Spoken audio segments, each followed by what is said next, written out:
Le 26 janvier 1700, l'un des plus grands séismes de l'histoire a frappé la côte ouest des États-Unis. D'une magnitude de 9, il figure parmi les 10 séismes les plus puissants jamais enregistrés. Ce tremblement de terre a déclenché un tsunami gigantesque et a modifié à jamais le littoral, du sud de la Colombie-Britannique jusqu'au nord de la Californie. À l'époque, la région était peu peuplée. Cependant, grâce à des recherches minutieuses, les scientifiques ont pu reconstituer avec précision ce qui s'est passé ce jour-là en examinant d'anciens registres géologiques, des cernes d'arbres et même certains documents historiques japonais. Le jour même du séisme, un tsunami gigantesque a également frappé la côte est du Japon. Pendant longtemps, personne n'a fait le lien entre ces deux événements, mais dans les années 1980 et 1990, des chercheurs ont réalisé que le tsunami du Japon avait été causé par le tremblement de terre du nord-ouest Pacifique. Ils ont également pu déterminer la date exacte, le 26 janvier 1700. Et ils ont même trouvé de vieux arbres sur la côte de l'État de Washington, qui avaient tous péri vers l'hiver 1700, ce qui correspondait parfaitement à la date du tremblement de terre. Le séisme provenait de la zone de subduction de Cascadia, une faille où la plaque Juan de Fuca glisse sous la plaque nord-américaine. Cette faille s'étend sur environ 1525 km, du nord de l'île de Vancouver, en Colombie-Britannique, jusqu'au cap Mendocino, en Californie. La pression exercée par les plaques en mouvement s'accumule au fil du temps, et tôt ou tard, un autre séisme dévastateur frappera cette région. Ce n'est qu'une question de temps. En examinant les archives géologiques, les dépôts laissés par les tsunamis passés et les signes de changement du niveau du sol, les scientifiques peuvent déterminer la fréquence de ces séismes de grande ampleur. Les responsables des plans d'urgence se préparent au prochain grand événement, qu'on appelle souvent le Big One. Les scientifiques estiment que les séismes dans la zone de subduction de Cascadia se produisent tous les 200 à 1000 ans. Et comme le dernier séisme majeur remonte à plus de 300 ans, le nord-ouest Pacifique devrait en subir un autre prochainement. Lorsqu'il se produira, il devrait être aussi puissant que celui de 1700. Mais cette fois-ci, il touchera environ 15 millions de personnes. Les dégâts seront considérables. Des bâtiments s'effondreront, des routes et des pistes d'atterrissage se fissureront et des ponts s'écrouleront. Les communications avec l'extérieur seront coupées. Mais le pire dans tout cela, le séisme déclenchera un tsunami gigantesque qui pourrait frapper certaines parties de la côte de Washington en moins de 10 minutes. La question n'est pas de savoir si la zone de subduction de Cascadia va se rompre, mais quand. Lorsque cela se produira, ce sera la pire catastrophe que les États-Unis aient jamais connue, pire que l'ouragan Katrina ou la supertempête Sandy. Une zone immense sera touchée, du sud de la Colombie-Britannique jusqu'à l'Oregon et au nord de la Californie. Cela signifie que des millions de personnes seront affectées. Fairchild est considérée comme une zone de rassemblement secondaire, en cas de catastrophe naturelle, la principale étant l'aéroport international de Grant County à Moses Lake. Pour ceux qui survivront au séisme et aux tsunamis initiaux, il se peut que les suites de l'événement soient tout aussi désastreuses. Des répliques suivront et les transports seront paralysés. Les routes seront endommagées ou complètement bloquées. Les aéroports seront fermés et la plupart des axes principaux, comme l'autoroute Interstate 5, verront leurs ponts détruits. Cela signifie que l'approvisionnement en nourriture et en eau sera coupé et qu'il sera extrêmement difficile pour les secours d'arriver sur place, ou pour les personnes de s'échapper. Les gazoducs seront très probablement endommagés eux aussi, et leur réparation pourrait prendre de quelques jours à l'intérieur des terres à plusieurs semaines, voire plusieurs mois, le long de la côte. Les coupures d'électricité seront généralisées dans un rayon de 160 km autour de la côte, dans toute la région du nord-ouest Pacifique, et l'approvisionnement en eau pourrait être interrompu pendant 3 à 7 mois. Même les télécommunications seront coupées pendant 2 à 3 mois dans cette zone, mais aussi en Alaska et dans certaines parties de l'Asie de l'Est.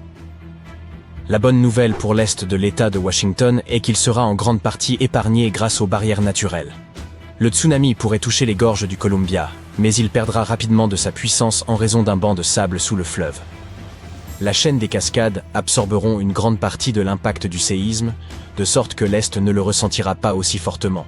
Et comme cette zone de l'État de Washington ne sera pas aussi durement touchée, c'est à elle qu'il reviendra de gérer les conséquences du séisme. Cela signifiera aider l'ouest de l'État, accueillir les réfugiés des zones détruites, et acheminer les secours là où ils seront nécessaires.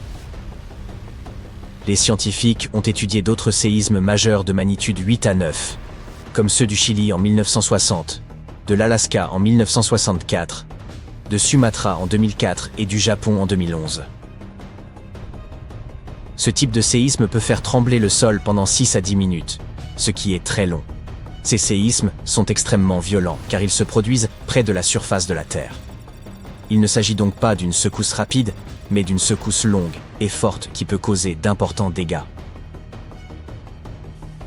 Si le séisme et le tsunami de Cascadia se produisaient demain, plus de 13 800 personnes pourraient perdre la vie et environ 107 000 personnes pourraient être blessées. Les pertes économiques dans les États de Washington, de l'Oregon et de Californie pourraient en dépasser les 70 milliards de dollars. Pour mettre ces chiffres en perspective, nous pouvons les comparer à ceux d'autres séismes majeurs. Lors du tremblement de terre de 1960 au Chili, environ 1650 personnes ont perdu la vie. Le séisme de 1964 en Alaska a fait environ 140 victimes.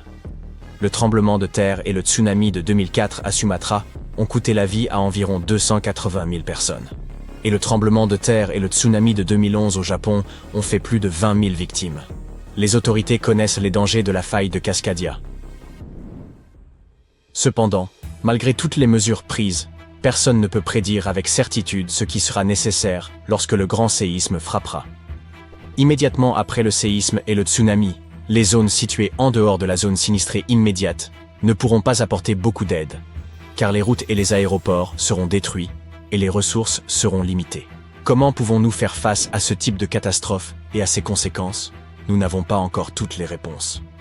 Pour l'instant, concentrons-nous sur la zone de subduction de Cascadia. Il s'agit d'une immense faille qui s'étend sur environ 1000 km, de l'île de Vancouver au cap Mendocino en Californie, à environ 150 km au large des côtes. C'est comme si une plaque tectonique glissait lentement sous une autre. Lorsque les plaques sont proches de la surface, à environ 30 km de profondeur ou moins, elles se bloquent à cause de la friction, un peu comme lorsque l'on pousse deux pierres l'une contre l'autre. Au fil du temps, cela crée une forte pression. Lorsque la pression devient trop forte, les plaques glissent, provoquant un tremblement de terre de grande ampleur. C'est ce qu'on appelle un séisme de méga-subduction, qui peut être très violent. Sous la zone où les plaques sont coincées, il existe une zone où les plaques se déplacent très lentement. On parle de quelques centimètres tous les quelques mois. Ce mouvement lent permet de libérer une partie de la pression, mais il augmente également la pression sur les parties de la faille qui sont encore coincées. Cela signifie qu'avec le temps, les risques d'un tremblement de terre majeur augmentent. Ces séismes importants, qu'on appelle grands séismes de zone de subduction, peuvent atteindre une magnitude supérieure à 8,5. Les méga-séismes sont les plus grands séismes qui puissent se produire. Ils peuvent dépasser une magnitude de 9, ce qui est incroyablement puissant. Pour vous donner une idée, un séisme de magnitude 9 libère 1000 fois plus d'énergie qu'un séisme de magnitude 7 et 1 million de fois plus qu'un séisme de magnitude 5. Ces séismes se produisent lorsqu'une forte pression s'accumule dans une partie de la faille qui est bloquée, ce qui signifie que les plaques ne peuvent pas se déplacer les unes par rapport aux autres. Lorsque cette pression devient trop forte, la faille finit par se rompre, libérant toute l'énergie accumulée en une seule secousse massive. La zone de subduction de Cascadia est extrêmement longue. C'est pourquoi, si elle venait à se rompre d'un seul coup, elle pourrait provoquer un tremblement de terre gigantesque. Les scientifiques ont étudié cette région et ont découvert qu'à environ 29 km sous la surface, la faille est complètement bloquée. Les plaques ne glissent pas les unes sur les autres à cet endroit, mais plus en profondeur, les plaques commencent à glisser plus facilement, ce qui réduit les frottements. C'est important, car cela nous indique la quantité de tension qui s'accumule dans cette zone bloquée et le risque qu'il survienne un jour, un séisme majeur. Tu poses le pied sur la surface de la Lune. C'est dépaysant. Tu te sens clairement plus léger ici, et il est plus facile de marcher. Tu décides de mettre à exécution ce projet qui t'obsède. Sauter comme un cabri sur le satellite naturel de la Terre. Et malgré ton encombrante combinaison spatiale, tu t'envoles littéralement dans les airs. Wouhou!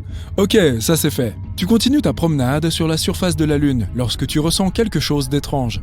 Le sol sous tes pieds tremble. On dirait qu'un tremblement de terre est en train de se produire sur la Lune. Mais c'est tout simplement impossible, ou peut-être pas. Surprenamment, ton intuition a vu juste cette fois-ci. Les séismes sur la Lune existent bel et bien. En fait, il existe 4 types de tremblements de Lune qui soient suffisamment puissants pour être détectés à grande distance. Il y a les tremblements de Lune profonds qui se produisent à près de 700 km sous la surface. Il y a ensuite les impacts de météorites. Les tremblements thermiques, eux, ont lieu lorsque la croûte lunaire glaciale se dilate. Ils se produisent lorsque le soleil matinal illumine le satellite après une nuit lunaire frigorifique de 2 semaines.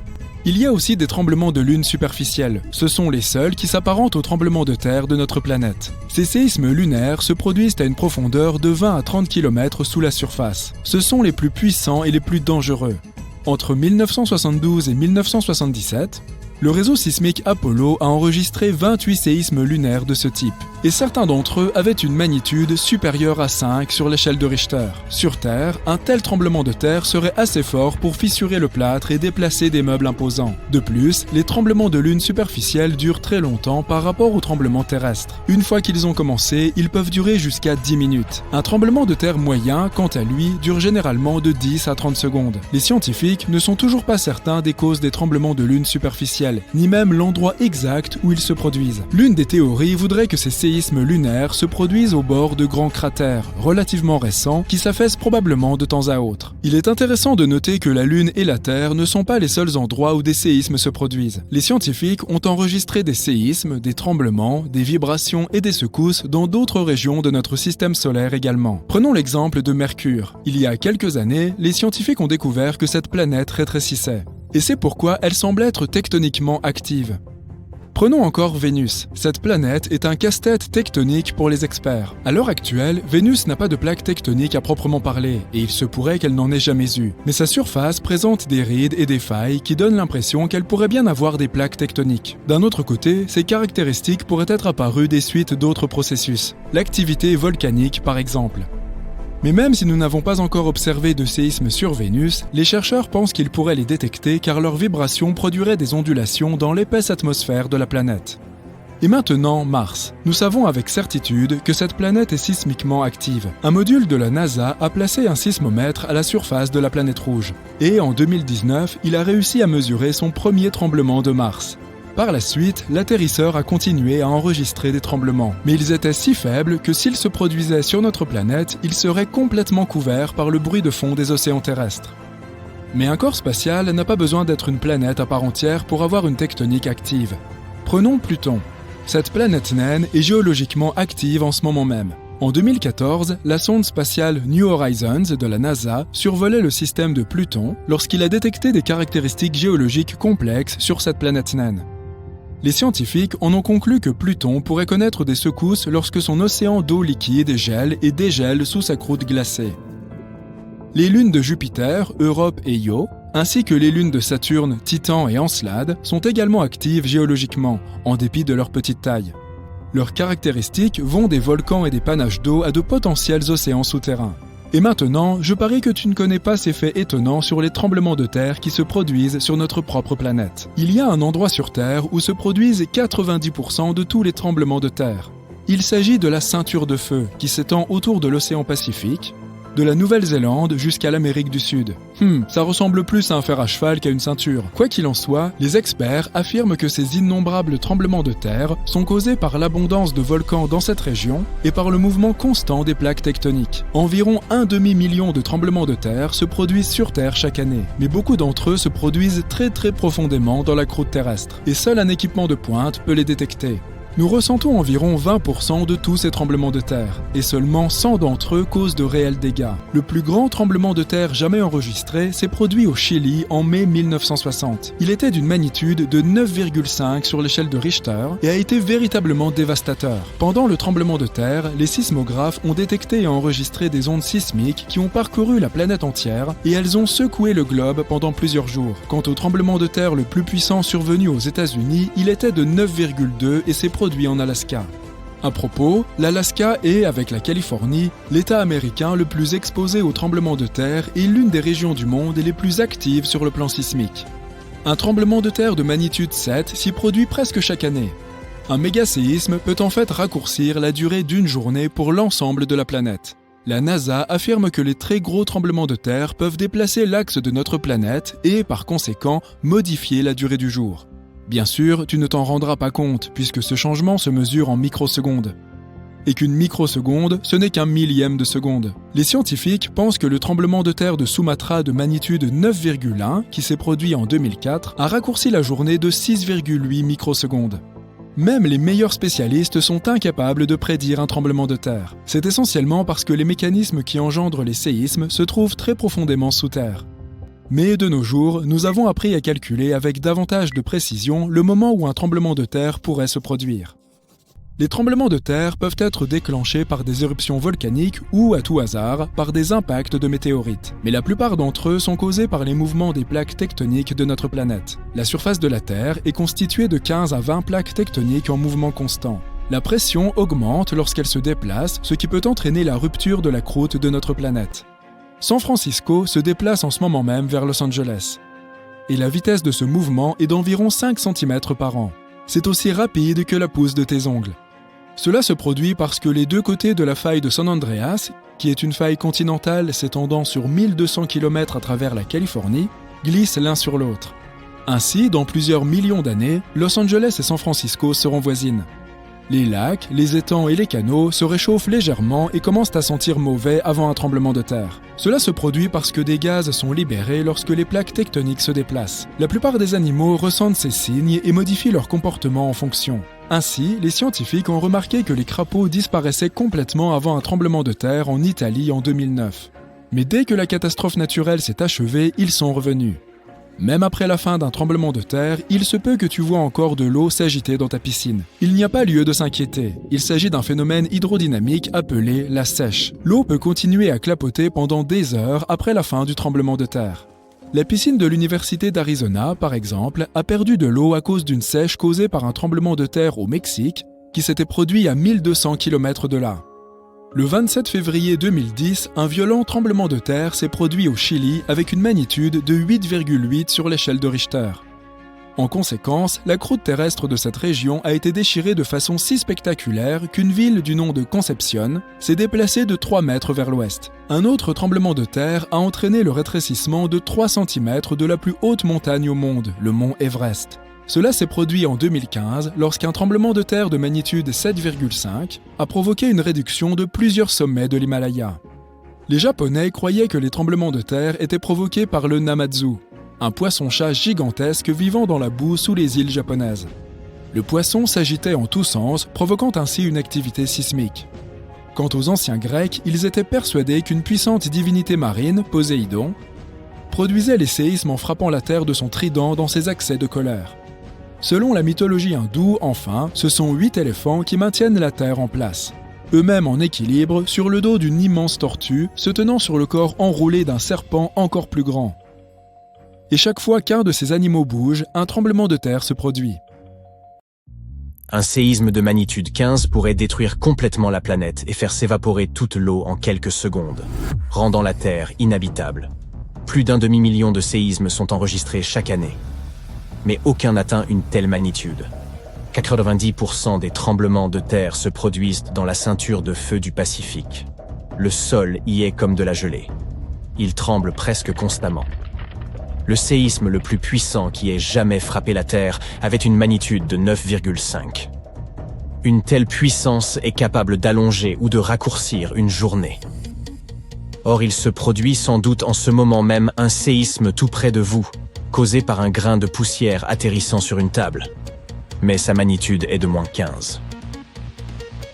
Les tremblements de terre se produisent lorsque les plaques tectoniques se déplacent. Ce sont comme des pièces de Lego mal fixées.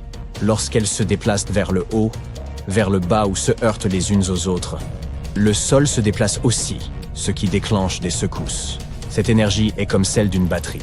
Elle peut être stockée pendant très longtemps, jusqu'à 500 ans. Lorsqu'elle est soudainement libérée, les conséquences sont terribles. Même les structures les plus solides succombent à cette force implacable qui provoque d'immenses destructions. Dans certains cas, les tremblements de terre peuvent même déclencher des tsunamis, amplifiant le chaos. Une telle puissance peut fissurer et ouvrir le sol et causer des dommages d'une grande gravité. La force d'un tremblement de terre est mesurée par l'échelle de Richter, mais on la mesure aussi par l'échelle de magnitude de moment. Lorsqu'il y a un séisme, nous entendons parler de sa force. Elle est généralement de 1 à 10. Heureusement, nous n'avons pas encore eu de tremblement de terre de puissance 10 sur l'échelle de Richter. Le tremblement de terre le plus puissant de l'histoire moderne s'est produit au Chili dans les années 60. Il était d'environ 9,5 sur l'échelle de Richter, et il a modifié la rotation de la Terre et la durée de nos journées de près de 2 millisecondes. Il a également provoqué un tsunami d'une grande violence et affecté une vaste zone de 4000 km². L'échelle de Richter n'a en réalité pas de limite. Cependant, tout ce qui dépasserait les 25 n'aurait pas besoin d'être mesuré, car si cela arrivait, nous nous transformerions tout simplement en poussière, et personne ne se soucierait de mesurer la catastrophe. Comme nous l'avons dit, le tremblement de terre le plus violent avait une magnitude de 9,5.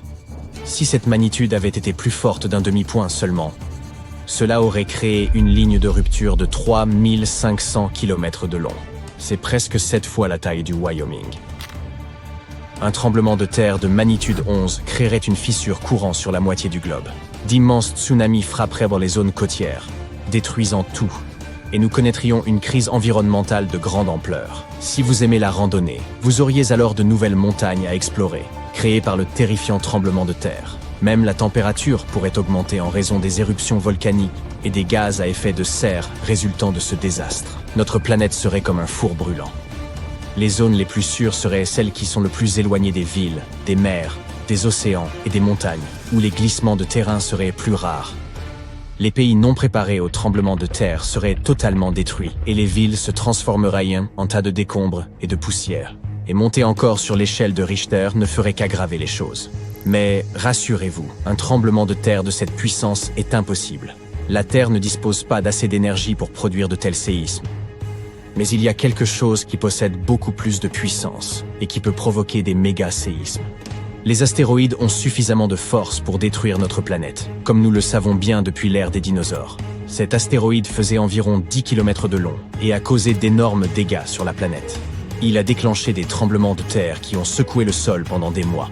Ces tremblements de terre étaient environ 50 000 fois plus violents que le fameux séisme du Chili.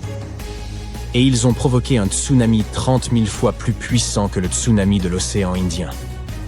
Pourtant, ce dernier était l'un des tsunamis les plus dévastateurs à avoir jamais frappé la Terre.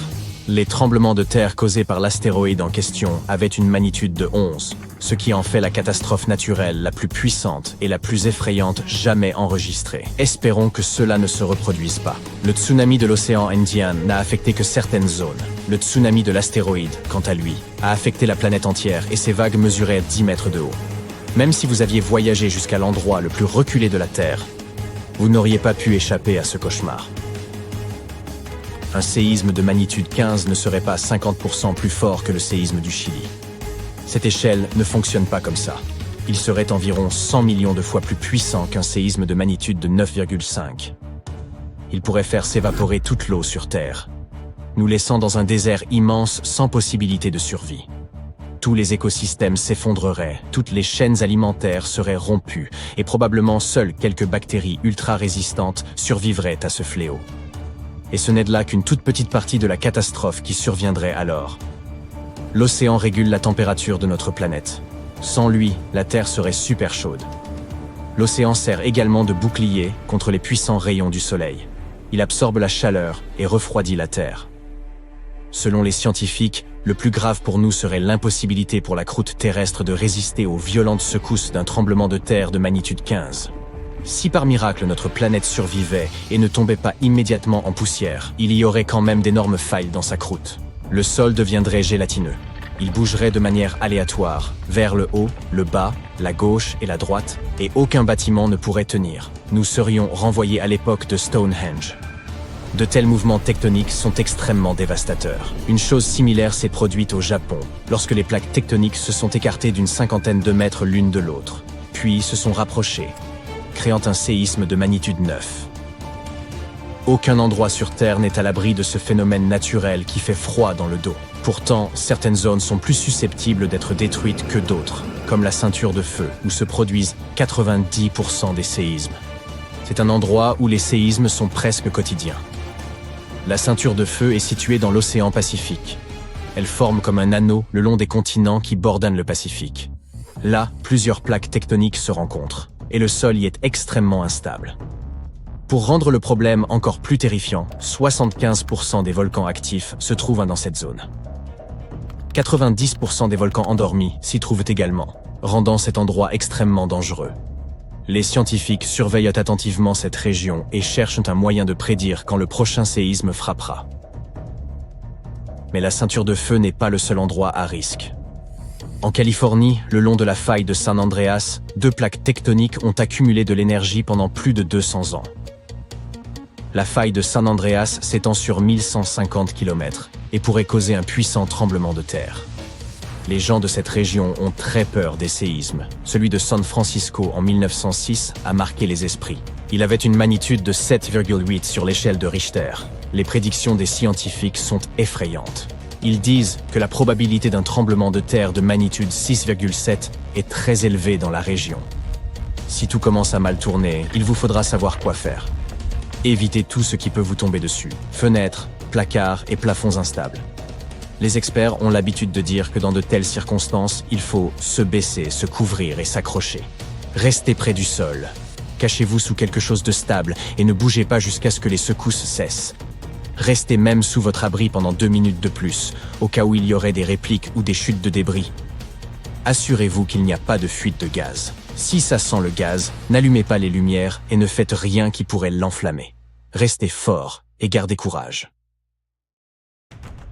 Le plus puissant séisme jamais enregistré à l'est du fleuve Mississippi, survenu il y a plus de 200 ans, n'est jamais terminé, selon certains scientifiques. La plupart des séismes durent de quelques secondes à quelques minutes, et le record officiel jusqu'à présent est un séisme silencieux à Sumatra qui a duré 32 ans. Cet événement de glissement lent a déclenché un séisme massif et un tsunami. Alors, si c'est vrai que le tremblement de terre de New Madrid envoie toujours des répliques, nous aurons un nouveau nom en tête de cette triste liste. Le tremblement de terre a commencé en décembre 1811, par une puissante secousse dans une partie peu peuplée du nord-est de l'Arkansas. On a ressenti les secousses à près de 1600 km de distance à la Maison-Blanche, et les cloches des tours sonnaient à Boston, encore plus loin. Il a même fait couler le puissant Mississippi à l'envers pendant quelques minutes sur de nouvelles cascades formées par le sol déplacé. La ville de New Madrid, dans le Missouri, a complètement disparu dans la catastrophe. La Terre ne resterait pas immobile jusqu'à la fin de janvier de l'année suivante, lorsque les choses sont redevenues sérieuses. Un énorme tremblement de terre a frappé, cette fois près de la jonction de l'Ohio River et des Mississippi Rivers, juste dans le talon de la botte du Missouri. Les géologues pensent que c'était une rupture sur la faille de New Madrid, mettant encore plus de pression sur la faille de Reelfoot toute proche, juste quand les gens pensaient que cela ne pouvait pas empirer. 2 autres semaines de tremblements ont passé, et la faille de Reelfoot a cédé en profondeur sous New Madrid. Dans le Tennessee, environ 24 km au sud de New Madrid, le soulèvement du sol a créé le lac Reelfoot. Des bateaux à vapeur naviguaient le long de la rivière, avec des milliers d'arbres flottants et des hectares de bois déchiquetés par le séisme. À St. Louis, Missouri, qui est à 257 km de distance, les bâtiments ont été gravement endommagés et les cheminées sont tombées à Cincinnati, Ohio, à 644 km de distance. Les gens jusqu'à Montréal, Canada, à plus de 1600 km de distance, ont ressenti le tremblement de la Terre. Les sismologues ont enregistré environ 200 petits tremblements de terre dans la zone sismique de New Madrid chaque année depuis 1974. Certains chercheurs estiment que jusqu'à 30% de ceux-ci étaient des répliques de ces grands séismes survenus en 1811 et 1812. Dans certaines parties des États-Unis, où il n'y a pas beaucoup d'activité tectonique, ces répliques pourraient continuer à gronder pendant des années, peut-être même des siècles, après les grands séismes. Les répliques sont la façon dont la Terre libère toute cette tension accumulée à partir du séisme principal. Lorsque le sol tremble à cause du premier séisme, il exerce une tonne de pression sur les roches à proximité. Et quand ces roches ne peuvent plus supporter cette pression, elles se fissurent, causant encore plus de secousses, c'est la réplique. Elles peuvent être assez intenses, surtout juste après le séisme principal, mais elles s'affaiblissent avec le temps. Tous les scientifiques ne sont pas d'accord pour dire que les tremblements de terre contemporains ont un lien avec ceux d'il y a 200 ans. Nous associons principalement les failles à ces lignes où les plaques terrestres se rencontrent. Mais il existe un réseau entier de ces dernières juste sous le centre de la plaque nord-américaine. Ils sont comme des reliques datant de 750 millions d'années, quand l'Amérique du Nord faisait partie d'un supercontinent appelé Rodinia. Lorsque Rodinia a commencé à se disloquer, il a laissé derrière lui ses rifts, des points faibles de la croûte terrestre qui s'étendent en profondeur, sous le Midwest moderne. Cela pourrait expliquer l'activité sismique. Une équipe internationale de géologues a décidé de jeter un nouveau regard sur 3 tremblements de terre majeurs qui ont secoué l'Amérique du Nord et de mettre fin au débat. Ils ont utilisé une nouvelle méthode mathématique appelée le plus proche voisin. Celle-ci stipule que si des tremblements de terre sont trop proches dans l'espace, le temps et la magnitude pourraient être considérés comme des événements indépendants de fond, alors on suppose que l'un a déclenché l'autre. Selon la manière dont vous observez les chiffres, entre 10 à 65% des récents tremblements de terre dans la région pourraient être des répliques de ces séismes historiques. Et un énorme séisme qui a frappé Charleston, en Caroline du Sud, à la fin du 19e siècle, pourrait expliquer jusqu'à 72% des tremblements de terre dans la région depuis lors. Mais tous les endroits ne sont pas les mêmes, donc le débat scientifique continue. En 1774, l'explorateur britannique James Cook remarqua une lueur au loin. C'était le volcan du mont Yassur, à Vanuatu. Ce vilain garçon crache de la lave et des cendres depuis ce temps, et il est fort probable qu'il fait cela depuis bien plus longtemps. Le volcan est en état d'alerte depuis octobre 2016, ce qui signifie que les choses sont vraiment instables là-bas. Ils ont même délimité un rayon de 610 mètres autour du cratère pour maintenir les gens en sécurité. Il y a eu des éruptions de faible à modérée intensité, projetant des cendres, des gaz et de la vapeur, et quelques explosions plus importantes qui ont propulsé des matériaux hors du cratère. Les images satellites ont détecté quelques points chauds de panache de dioxyde de soufre, montrant que Yassur mijote toujours une grosse tempête là-bas. Stromboli, l'une des îles volcaniques près de la Sicile, détient officiellement le record du monde Guinness en tant que le volcan en éruption continu le plus long. Il a fait un spectacle de feu pendant plus de 2400 ans de suite. Les anciens marins l'ont surnommé le phare de la Méditerranée. La plupart du temps, Stromboli se contente de cracher des éclaboussures. Mais de temps en temps, il fait couler de la lave ou projette des fontaines modérément hautes. Parfois, vous pourriez aussi apercevoir des éruptions provoquées par la vapeur. Il y a plus de 200 millions d'années, le monde a subi une transformation majeure, avec non pas une, non pas deux, mais 4 éruptions volcaniques massives qui ont changé la donne. Tout cela s'est passé en Wrangellia, un large morceau de terre qui était autrefois un supermassif volcan s'étendant à travers ce qui est aujourd'hui la Colombie-Britannique et l'Alaska. Cette activité volcanique aurait pu aider les dinosaures à passer de la taille d'un chaton à celle des géants que nous avons vus dans Jurassic Park. Elle a déclenché une saison de pluie de 2 millions d'années. Elle a rendu le monde entier chaud et humide, et les dinosaures l'ont tout simplement adoré. Les chercheurs ont creusé profondément dans les couches de sédiments sous un ancien lac en Chine pour découvrir ses secrets. Ils ont trouvé des traces de cendres volcaniques et de mercure, des signes clairs de ces éruptions épiques. Il y avait des signatures de carbone montrant d'énormes pics de niveau de dioxyde de carbone, rendant l'atmosphère chaude et la pluie tombant à verse.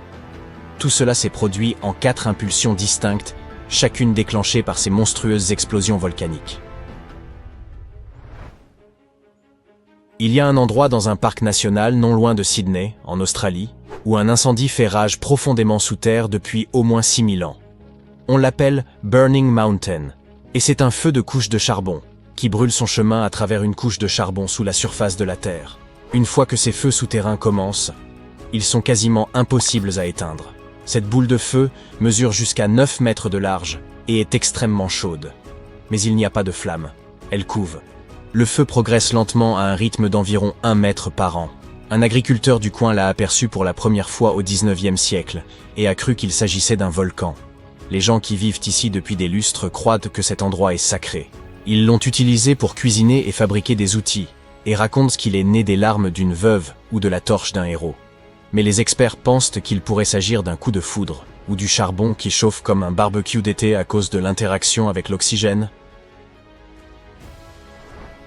Certains disent qu'il aurait pu brûler depuis avant l'époque où les dinosaures parcouraient la Terre.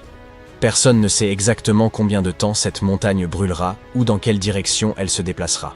En ce moment, le charbon a suffisamment d'oxygène pour brûler pendant des siècles, voire des millénaires, sans intervention humaine.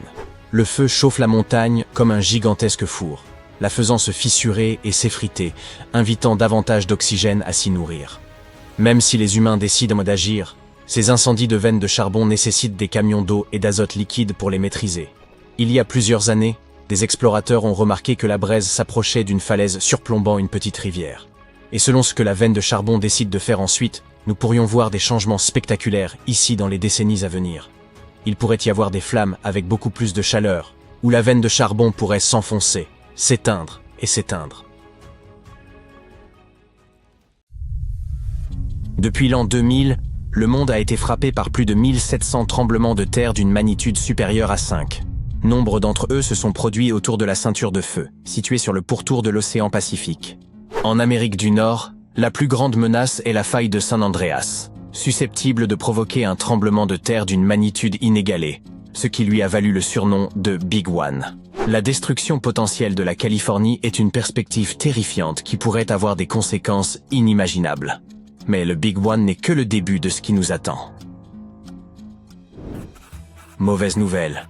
Les scientifiques ont prédit un événement bouleversant pour la planète en 2030. La probabilité que nous assistions à cet immense séisme, le Big One, est de 70%, et sa magnitude devrait atteindre les 6,7 sur l'échelle de Richter. Il aura bien pour origine la faille de San Andreas, mais nos prévisions sont malheureusement insuffisantes pour le moment. Toutefois, un tremblement de terre de grande ampleur se produit une fois tous les 100 ans. Cela nous donne donc le temps de nous préparer à la catastrophe. Si étions capables de voyager dans le temps, nous serions en mesure de voir de nos yeux les tremblements de terre qui ont ravagé San Francisco et le fort Tejon. Les bâtiments construits il y a longtemps ne sont pas à l'épreuve de ce genre de séisme. Ils s'effondrent inévitablement. Même s'ils tiennent le coup, il ne faut pas y pénétrer. Mais les bâtiments ne sont pas ce qu'il y a de plus dangereux. Vous devez faire attention aux installations électriques et aux conduites de gaz. Votre maison sur la colline est peut-être charmante, mais elle est dangereusement exposée. Lors d'un tremblement de terre, une colline peut subir un énorme glissement de terrain qui détruira tout sur son passage. Dites adieu aux voyages en voiture, car toutes les routes seront détruites. Prévoyez des réserves d'eau et de nourriture, car vous ne pourrez plus faire de courses. Cette catastrophe ne sera pas bon marché. Les États-Unis devront débourser environ 200 milliards de dollars pour se remettre du désastre. Sachez qu'au moins, le tremblement de terre ne provoquera pas de tsunami. Mais il y a quelque chose qui peut causer encore plus de dégâts que ce Big One. La célèbre zone de subduction de Cascadia commence en Californie et se termine à Vancouver, au Canada. La faille de San Andreas n'est rien comparée à cette zone. Elle pourrait anéantir la totalité du littoral. Une vision terrifiante. La subduction est un phénomène d'enfoncement d'une plaque tectonique sous une autre plaque d'une densité plus faible. Nous avons donc ici la plaque nord-américaine et la plaque Juan de Fuca. Les zones de ce type sont généralement à éviter, car les risques de séisme y sont très élevés, et elles sont par conséquent extrêmement dangereuses, notamment en raison des catastrophes sous-marines. Mais courons-nous un risque, nous qui sommes à terre? Oui, car des tsunamis géants peuvent se produire, inondant les villes et détruisant les côtes. À l'heure actuelle, la zone la plus active est la ceinture de feu. La zone de Cascadia est peut-être moins active, mais elle est comme une bête endormie. Elle pourrait se réveiller et détruire tout ce qui se trouve sur son passage, provoquant des dégâts sans précédent. La dernière fois qu'une telle tension a été libérée, c'était en l'an 1700. Contrairement au séisme de San Andreas, celui-ci provoquera des tsunamis massifs et ces secousses seront bien plus violentes. Espérons que vous camperez dans un champ à ce moment-là, car la plupart des bâtiments et des ponts seront probablement détruits. Préparez-vous également aux répliques, qui seront dévastatrices. La nature ne sera pas épargnée non plus. Les glissements de terrain modifieront tout l'habitat des animaux, et nos maisons seront méconnaissables. Heureusement, il y a une lumière au bout du tunnel, et les scientifiques font tout ce qu'ils peuvent pour assurer notre sécurité. De nouvelles règles sont mises en œuvre. Chaque nouveau bâtiment doit être capable de résister à des chocs massifs. Ils développent des systèmes d'alerte modernes, et toute nouvelle infrastructure doit suivre des directives strictes en matière de résistance aux tremblements de terre. Les plaques Juan de Fuca et nord-américaines sont actuellement bloquées l'une contre l'autre, mais elles ne le resteront pas éternellement. Lorsqu'elles se déverrouilleront, préparez-vous à une forte secousse. Plus vous êtes proche de l'épicentre, plus les dégâts seront importants. Mais même si vous avez la chance d'être loin de l'épicentre, il se peut que vous sentiez le sol trembler pendant un certain temps. Si nous comparons la zone de subduction de Cascadia et la faille de San Andreas, nous constatons que la zone de Cascadia est beaucoup plus dangereuse. En 1994, un énorme tremblement de terre de magnitude 6,7 s'est produit dans la région de Northridge, près de la faille de San Andreas. Malheureusement, de nombreuses personnes n'ont pas survécu, et il y a eu beaucoup de blessés. À l'époque, les bâtiments n'étaient pas suffisamment solides pour résister aux tremblements de terre, et nombre d'entre eux ont été endommagés. La zone de subduction de Cascadia peut potentiellement provoquer un tremblement de terre de magnitude 9. Un séisme de magnitude 6 a une puissance équivalente à environ 20 millions de kilogrammes de dynamite. Mais la puissance d'un séisme de magnitude 9 est équivalente à 20 000 milliards de kilogrammes de cette même dynamite. Le tremblement de terre le plus puissant jamais enregistré s'est produit au Chili. Sa magnitude était de 9,5 et il a presque tout détruit. Supposons que vous ayez survécu au tremblement de terre. Vos ennuis sont loin d'être terminés. Peu après, un tsunami massif frappera la côte, avec des vagues pouvant atteindre jusqu'à 30 mètres dans certaines zones. Ce n'est pas le cas du tremblement de terre de San Andreas, qui ne peut pas produire de vagues importantes. Vous pouvez dire adieu à votre beau jardin, car l'eau salée détruira les arbres et les plantes et modifiera l'environnement pendant pas mal de temps.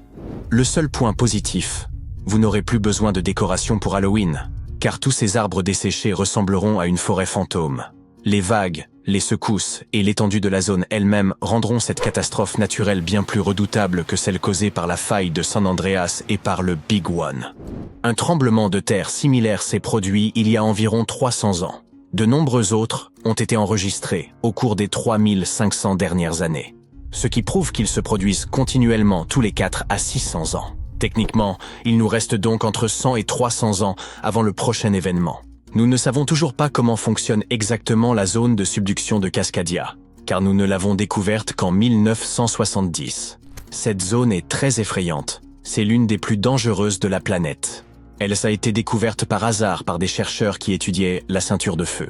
Ils voulaient savoir s'il y avait eu des problèmes dans cette zone au cours des dernières années, et la preuve se trouvait sous leurs pieds. Dans l'État de Washington, il y a une forêt sinistre où rien ne pousse plus depuis des années. Lorsque les chercheurs ont analysé le sol, ils ont trouvé une énorme quantité de sel. Ils ont fait le rapprochement et ont conclu qu'un tsunami massif était à l'origine de cette situation. Les experts ne savent toujours pas exactement quand la forêt a été détruite. Heureusement, le Japon a gardé des traces d'un gigantesque tremblement de terre qui a eu un effet similaire. Il s'agit de celui qui s'est produit en l'an 1700. Il y a une chance sur 3 que le prochain se produise en 2050. Vous devez savoir comment agir en cas de tremblement de terre afin de vous en sortir indemne, alors écoutez attentivement. Les habitants de la région dont nous parlons n'ont pratiquement aucune expérience des séismes de ce type. Il est relativement facile de survivre à ce genre de catastrophe. C'est le tsunami qui suivra qui constitue le véritable danger. Après la secousse initiale, trouvez le terrain le plus élevé de votre région et rendez-vous-y. N'emportez que l'essentiel, comme de la nourriture et de l'eau. Laissez votre collection de cartes de baseball chez vous. Après la première vague, ne redescendez pas tout de suite. Les sismologues affirment que, très probablement, il y en aura d'autres. Et ils l'ont prouvé. Le 22 mai 1960, le sismologue Jerry Eston et ses 4 amis se sont rendus à Hawaï pour observer un tsunami qui devait se produire vers minuit. Ils ont installé leur matériel sur le pont de Wailuku et planifié un itinéraire de secours. Ce pont avait été détruit lors du précédent tsunami, mais le nouveau pont était beaucoup plus haut et mieux adapté. Après minuit, l'eau se trouvait à 1,2 mètre au-dessus de son niveau moyen. La deuxième vague a frappé une demi-heure après minuit, et l'eau est encore montée de 2,75 mètres à 1 heure du matin. L'eau est ensuite redescendue d'environ 2 mètres. Mais l'horreur était loin d'être terminée. Ils ont ensuite vu une vague d'un peu plus de 6 mètres de haut. Cela nous prouve que les tsunamis sont imprévisibles et que nous devons absolument écouter les experts pour rester en sécurité. Une puissance redoutable repose sous terre, là où les plaques tectoniques convergent et où l'une contraint l'autre à s'enfoncer. Ce phénomène se manifeste principalement dans les océans Pacifique et Indien. Au fil des siècles, la pression s'accumule, atteignant un point critique jusqu'à l'éveil du mégaséisme. La Terre est secouée avec une intensité dépassant parfois 9 sur l'échelle de magnitude, surpassant tout autre séisme connu. Lorsque le fond marin est brusquement propulsé vers le haut, une immense onde se propage dans l'eau, générant un tsunami d'une force titanesque. Ces vagues, appelées télétsunamis, traversent les océans, prêtes à dévaster des côtes situées à des milliers de kilomètres.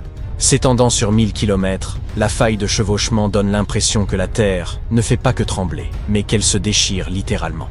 Voilà qui témoigne de la puissance d'un séisme de méga chevauchement. Ceux qui se trouvent sur son chemin devront fuir pour leur vie.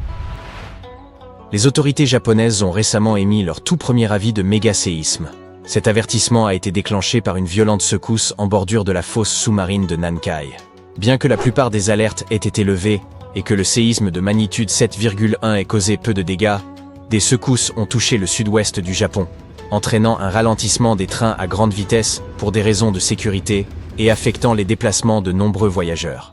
Toutefois, la vigilance demeure de mise face à la menace d'un méga-séisme susceptible de se produire dans la fosse de Nankai dans les décennies à venir. Sous la mer des Philippines, une plaque tectonique s'enfonce lentement sous le territoire japonais, progressant de quelques centimètres par an. Les derniers grands séismes enregistrés dans cette région datent de 1944 et 1946, chacun ayant atteint une magnitude de 8,1. Ces séismes ont provoqué des destructions considérables à travers le pays. Si un nouveau méga-séisme devait survenir dans la région, il pourrait atteindre une magnitude comprise entre 8 et 9. Les scientifiques ne s'accordent toujours pas sur la probabilité exacte de cet événement, bien qu'elle puisse être estimée jusqu'à 80%. De l'autre côté du Pacifique, des chercheurs de l'US Geological Survey ont examiné une zone critique située le long de la côte ouest des États-Unis. Connue sous le nom de zone de subduction de Cascadia, elle s'étend du nord de la Californie jusqu'au nord de l'île de Vancouver, au Canada. Au cours des 14 200 dernières années, cette région aurait connu au moins 30 séismes majeurs, avec une fréquence moyenne d'un tous les 500 ans. Cependant, la région de Cascadia demeure anormalement calme depuis longtemps, ce qui alarme les experts. Ils supposent que la zone pourrait être bloquée, avec des plaques tectoniques collées accumulant une pression immense. Une rupture soudaine d'une partie du fond marin pourrait se produire, entraînant un déplacement de plusieurs mètres. Bien que la secousse principale dure seulement 5 minutes, elle provoquerait un tsunami dévastateur persistant jusqu'à 10 heures. Si cela se produisait, ce serait, selon les experts, le pire désastre naturel de l'histoire du pays. Dans certaines zones, le sol des collines pourrait se liquéfier et se comporter comme des sables mouvants, provoquant l'effondrement des pentes, des routes et des ponts. Environ 620 000 bâtiments pourraient être gravement touchés, voire s'écrouler, y compris une centaine d'hôpitaux et 2000 écoles. Les résidents de l'État de Washington pourraient être contraints de subvenir seuls à leurs besoins essentiels, eau, nourriture et abri, pendant 2 semaines. Les scientifiques analysent les phénomènes de glissement lent, où les plaques tectoniques se déplacent de manière imperceptible sur des semaines ou des mois, libérant une quantité d'énergie insuffisante pour éviter un séisme majeur. Chaque augmentation d'un point sur l'échelle de magnitude multiplie par 40 l'énergie libérée. Ainsi, il faudrait environ 1 million de petits séismes par jour, durant 500 ans, pour égaler l'énergie dégagée par un seul séisme de magnitude 9. Ces petits tremblements de terre pourraient révéler les prémices d'un séisme majeur. Pour renforcer la surveillance de la faille de Cascadia, les experts procèdent à une cartographie plus détaillée et déploient des instruments de surveillance plus sophistiqués en mer. Un financement de plus de 10 millions de dollars a permis l'installation de capteurs sismiques et de jauges de pression sous-marine sur un câble à fibre optique au large des côtes de l'Oregon. L'objectif est de pouvoir alerter les populations à temps et potentiellement sauver des vies en cas de grand séisme. Un méga-séisme de type chevauchement a touché cette région en 1964. Connu sous le nom de Grand séisme d'Alaska, il a atteint une magnitude de 9,2 et duré plus de 4 minutes, devenant ainsi le plus puissant séisme enregistré aux États-Unis et en Amérique du Nord. Les secousses ont provoqué d'importantes fissures et des glissements de terrain. À Anchorage, de nombreuses maisons, infrastructures et routes ont été détruites, car elles n'étaient pas conçues pour résister à un séisme d'une telle intensité. Dans certaines zones, le paysage a été définitivement transformé. Ainsi, le littoral près de Kodiak et de l'île Hinchinbrook a été surélevé de 9 mètres, tandis que dans des localités comme Girdwood et Portage, le sol s'est affaissé de 2. Les routes ont dû être reconstruites à une hauteur supérieure pour prévenir les inondations provoquées par les marées. Un tsunami gigantesque de 8 mètres a anéanti le village de Chenega. De nombreuses villes côtières ont subi d'importants dégâts, non seulement en raison du séisme, mais aussi à cause des tsunamis et des incendies consécutifs. Les mois suivants ont été marqués par des milliers de répliques de moindre intensité. En août 2024, un séisme modéré, de magnitude 4,4, a frappé Los Angeles.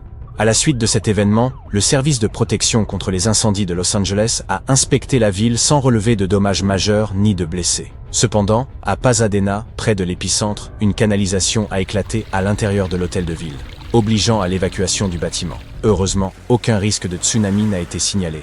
La meilleure manière de réduire les risques de panique dans ces situations est de miser sur une préparation adéquate.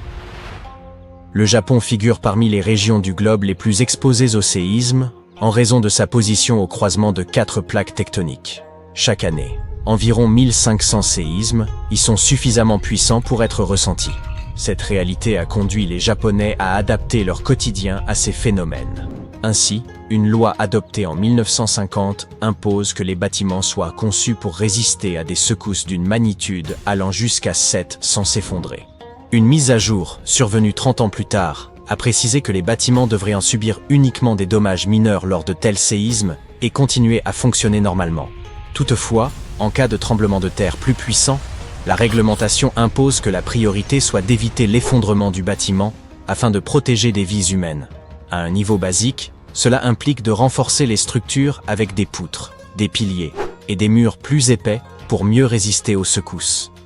Une autre approche consiste à installer des coussinets spéciaux, fabriqués avec des matériaux comme le caoutchouc, à la base des bâtiments. Certains édifices reposent même sur de larges couches de matelas qui les isolent totalement du sol, ce qui améliore leur protection face au séisme. Un gratte-ciel peut osciller de manière significative, avec un déplacement pouvant atteindre 1,50 m d'avant en arrière. Pour limiter les dommages, les ingénieurs ajoutent également des dispositifs appelés amortisseurs, à chaque deuxième étage jusqu'au sommet de l'immeuble. Ces amortisseurs fonctionnent comme d'énormes pompes à vélo, mais remplies de liquide plutôt que d'air. Lors des secousses, le liquide résiste à la compression et absorbe une partie de l'énergie générée par le tremblement. Lorsqu'ils conçoivent des gratte-ciel, les ingénieurs s'efforcent de simplifier et d'équilibrer au maximum la structure.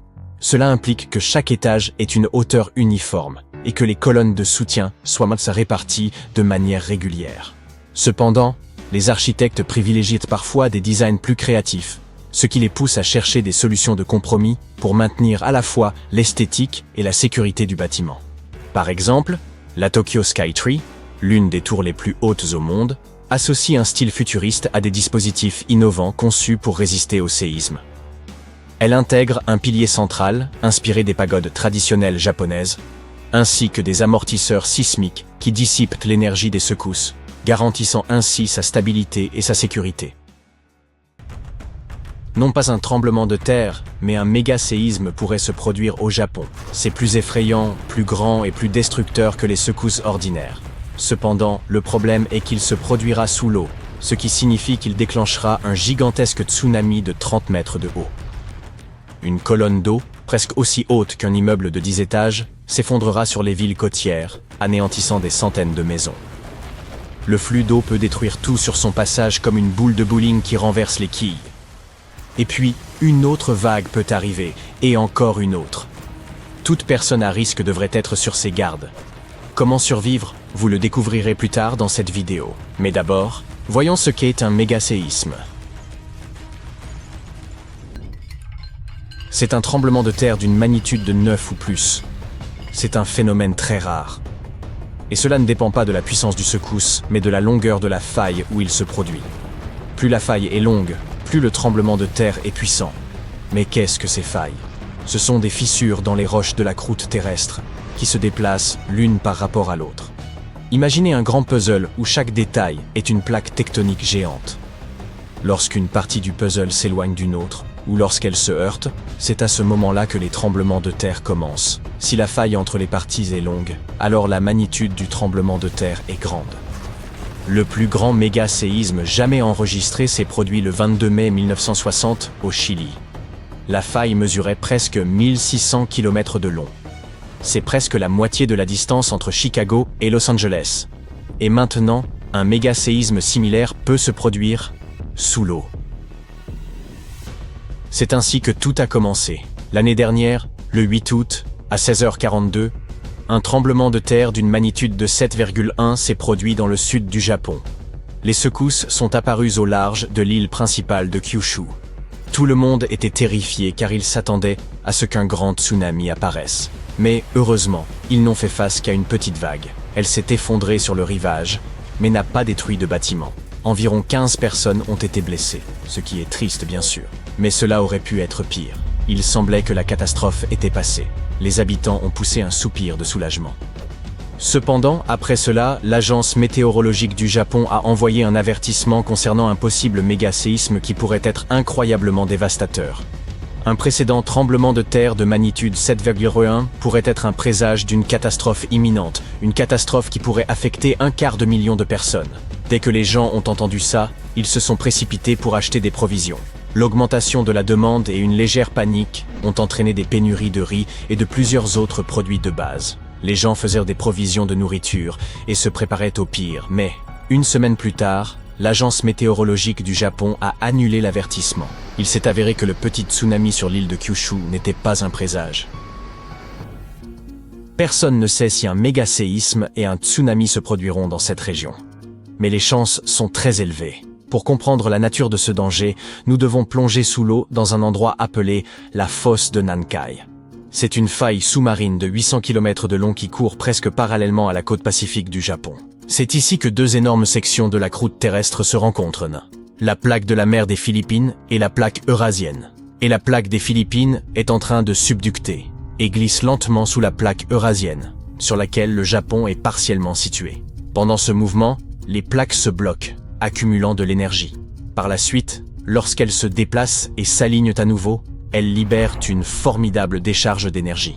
Et cette énergie est capable de provoquer l'un des tremblements de terre les plus puissants au monde. Les experts rapportent que la probabilité d'un méga tremblement de terre et d'un tsunami est d'environ 80%. Au cours des 1400 dernières années, des méga-séismes se sont produits tous les 100 à 200 ans dans cette région. La dernière fois que cela s'est produit au Japon, c'était en 1946. L'ensemble du pays a ressenti une puissante secousse qui a détruit 36 000 maisons dans la partie sud de l'île de Honshu. Chaque année, la probabilité qu'une telle catastrophe se répète augmente de 1%. Et savez-vous combien d'années se sont écoulées ? 79. Selon les experts, un méga-séisme d'une magnitude de 8 à 9 peut déclencher un tsunami qui inondera les petites îles au large des côtes du Japon. Et les zones densément peuplées des îles de Honshu et de Shikoku peuvent être inondées en quelques minutes. Des centaines de milliers de personnes sont en danger. Les dégâts pourraient se chiffrer en milliards, voire en milliers de milliards de dollars. Selon certains rapports, environ 530 000 personnes pourraient perdre leur logement. Pour sauver des vies, le pays a besoin de procéder à une évacuation à grande échelle. Mais le problème est que personne ne connaît la date exacte. De manière générale, personne dans le monde ne peut prédire à l'avance quand le prochain grand tremblement de terre se produira. Dans le cas de la fosse de Nankai, cela peut arriver dans quelques jours, quelques années, voire des siècles. Alors, que devraient faire les gens ? Se préparer. Le Japon connaît des tremblements de terre depuis longtemps, si bien que le pays a appris à survivre à un désastre avec des pertes minimales. Presque tous les bâtiments au Japon sont équipés d'amortisseurs, qui sont des dispositifs qui suppriment les vibrations et rendent les maisons plus résistantes aux secousses. De plus, sur les côtes du Japon, les habitants ont construit de longues et hautes barrières qui empêchent les vagues puissantes de s'écraser sur la terre. Le Japon dispose également d'un système avancé d'alerte au séisme. Il est impossible de prédire une activité sismique puissante en quelques jours ou semaines, mais il est possible de détecter de petites secousses qui peuvent annoncer un séisme imminent. Des dispositifs spéciaux surveillent les signaux sismiques et transmettent les données à certains programmes. Ensuite, ceux-ci évaluent la magnitude et l'intensité des secousses et envoient des avertissements sur les téléphones des habitants. Cela peut sauver des secondes et même des minutes pour que les habitants puissent atteindre l'abri le plus proche à temps. Ces systèmes sont également utilisés pour ralentir la vitesse des trains et pour arrêter le travail dans les usines, les hôpitaux et les immeubles de bureaux. Il est beaucoup plus sûr pour un conducteur de train de ralentir pendant un tremblement de terre que de foncer à pleine vitesse. Mais que se passe-t-il si vous êtes dans la rue et que vous ne pouvez pas entendre les messages de votre téléphone ? Comment agir en cas de catastrophe ? Cela s'applique non seulement au Japon, mais aussi à tout endroit où un tsunami ou un tremblement de terre peut survenir. Pour survivre à un tsunami, vous devez vous y préparer bien avant qu'une grosse vague ne frappe. Il est très important d'avoir de bonnes relations avec les voisins.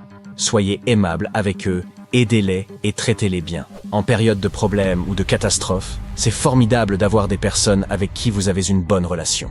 Elles peuvent vous aider à vous sortir d'une situation difficile, et vous pouvez également les aider. Soyez gentils et compatissants envers les gens. De cette façon, il est beaucoup plus facile de survivre à toute catastrophe. Préparez un sac à dos avec les éléments essentiels à l'avance. Il s'agit d'une trousse de premiers secours, de nourriture en conserve, de lampes de poche, d'une radio à pile et d'eau en bouteille. Tout cela ne sauvera pas seulement votre vie, mais aidera également d'autres personnes en difficulté. Donc, si vous sentez un tremblement de terre commencer, courez immédiatement vous mettre à l'abri. Si vous êtes chez vous, essayez de vous tenir contre un mur le plus proche possible du centre du bâtiment ou rampez sous un meuble lourd qui est fermement posé au sol, comme un bureau ou une table ordinaire. Éloignez-vous des fenêtres et des portes d'entrée, et n'utilisez jamais un ascenseur. Si vous êtes dans la rue, ne vous approchez pas des lignes électriques et des objets qui pourraient tomber. Pendant un tsunami, il vous faut monter le plus haut possible pour éviter d'être englouti par l'eau. Restez aussi loin du rivage que possible et ne descendez pas tant que vous n'êtes pas sûr que c'est sans danger.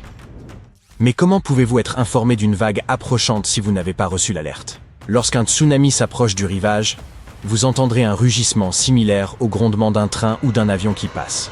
S'il n'y a pas d'élévation à proximité, essayez alors d'atteindre les étages supérieurs. Cela doit être au moins le 3e étage, mais cela doit être un bâtiment capable de résister à un tsunami, comme une maison massive en béton. S'il n'y a pas de tels bâtiments élevés à proximité, essayez de grimper à un arbre massif.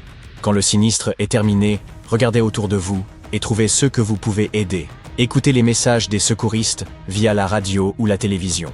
Si tout va bien, vous pouvez alors gérer les conséquences. Oui, il y a beaucoup de travail à venir, mais vous avez survécu et aidé les autres à survivre. Et c'est là l'essentiel.